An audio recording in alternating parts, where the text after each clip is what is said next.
여러분 안녕하십니까? JTV 저녁 뉴스입니다. 경상남도가 추진하는 식수 1급수 공급 방안 용역 예산이 경남도의회 본회의를 통과함에 따라 지리산댐 건설을 둘러싼 찬반 갈등이 커질 것으로 보입니다. 관련 용역 예산은 지리산 다목적댐을 신설해 경남과 부산, 울산에 1급수를 공급하겠다는 계획이 포함돼 있습니다. 경남의 환경단체들은 지리산댐이 낙동강의 유입 수량을 크게 줄여 수자원 오염을 심화시킬 것이라고 반발했지만 받아들여지지 않았습니다. 남원 시민들은 지리산댐이 건설되면 지리산의 생태계와 문화유산이 훼손될 것으로 우려하고 있습니다. 전라북도가 도지사 공약 사업을 평가하는 도민평가단을 운영하면서 평가단 50명에게 10만 원씩 참석 수당을 줘 논란이 일고 있습니다. 전라북도는 공약 사업 관리 규칙에 따라 위원회 실비보상 차원에서 도민평가단 50명에게 10만 원의 참석 수당을 준다고 밝혔습니다.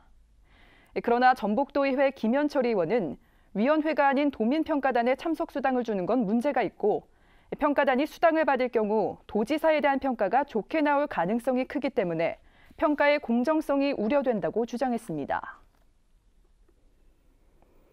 전주시가 탄소섬유 국가산업단지 조성을 위한 예비 타당성 조사 재신청 절차를 본격화합니다. 전주시는 사업 면적 축소 등을 기획재정부와 협의를 거쳐 내년 4월에 탄소섬유 국가산업단지의 예비 타당성 조사를 다시 신청하기로 했습니다.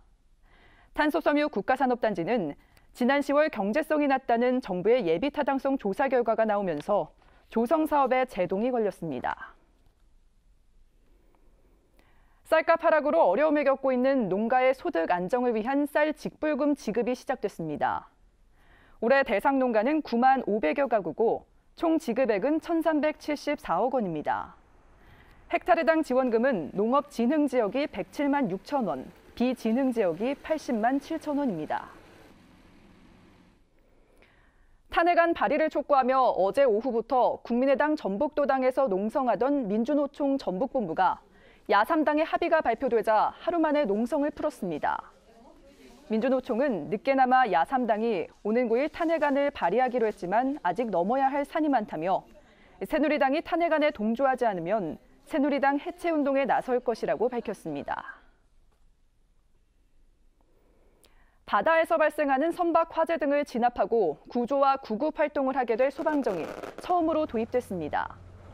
전라북도는 지난해부터 46억 원을 들여 건조한 소방정 새만금 119호의 취향식을 오늘 군산에서 가졌습니다.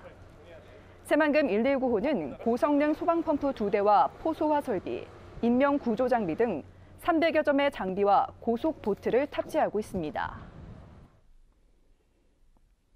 프로축구 전북현대를 아시아 챔피언으로 이끈 최강희 감독이 아시아 축구연맹으로부터 올해의 남자 감독에 선정됐습니다. 최강희 감독은 전북현대 부임 2년 차였던 지난 2006년 아시아 챔피언스 리그 우승으로 파란을 일으킨 데 이어 올해 10년 만에 다시 우승컵을 거머쥐어 이 리그가 출범한 이래 처음으로 2회 우승을 달성한 지도자가 됐습니다. 최 감독은 아시아 축구연맹 홈페이지를 통해 전북 팬들, 특히 아라인 원정까지 와준 팬들과 노력해준 선수들에게 감사한다고 소감을 밝혔습니다. 무주 덕유산 리조트 스키장이 오늘 개장했습니다. 덕유산 리조트는 지난달부터 펜스와 장비, 리프트 등을 점검하고 일주일 전부터 인공눈을 뿌려 스키장을 개장했다고 밝혔습니다. 덕유산 리조트 스키장은 초급자부터 상급자까지 이용할 수 있는 다양한 슬로프를 갖추고 있습니다. 전주지방법원 제1형사부는 20대 총선을 앞두고 SNS에 특정 후보를 지지하는 댓글을 올리고 좋아요를 누른 혐의로 기소된 전북 모 공무원 노조 위원장에게 벌금 200만 원을 선고했습니다. 재판부는 피고인이 선거법규를 준수하고 정치적 중립을 지켜야 하는 공무원인데도 자신의 신분을 표시하면서 범행했다며 양형 이유를 밝혔습니다. 전주지방법원 형사 6단독 정윤현 판사는 상대 차량이 위협 운전을 하자 격분해 추돌 사고를 일으킨 혐의로 기소된 53살 A씨에게 벌금 300만 원을 선고했습니다. A씨는 지난 3월 김제시 공덕면의 한 도로에서 차를 몰고 가다 옆 차량 운전자 B씨가 경적을 울리는 등 위협 운전을 하자 B씨의 차량 앞으로 끼어든 뒤 갑자기 멈춰 추돌 사고를 일으킨 혐의로 기소됐습니다. 이 사고로 B씨는 전치 3주의 상처를 입었습니다. 주말인 내일 전북은 맑은 뒤 밤에 구름이 많아지겠습니다. 아침 최저 기온은 영하 5도에서 0도로 오늘과 비슷하겠고 낮 최고 기온은 11도에서 13도로 오늘보다 조금 높겠습니다. 모레는 낮 한때 빗방울이 떨어지는 곳이 있겠습니다.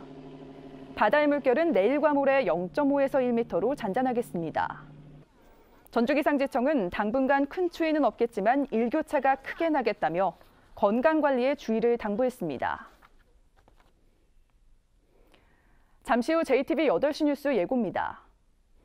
전북 창조경제혁신센터의 운영이 지나치게 방만하다는 지적을 받아온 가운데 내년도 예산 삭감이 확정되면 예산의 92%를 인건비와 건물 임대료로 써야 할 상황입니다.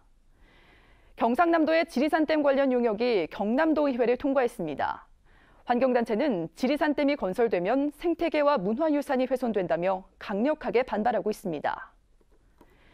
요즘 새만금에서는 509 매립이 한창이고 동서 이축도로는 하루에 20m씩 진행되고 있습니다. 하늘에서 본 새만금 내부 모습을 공개합니다.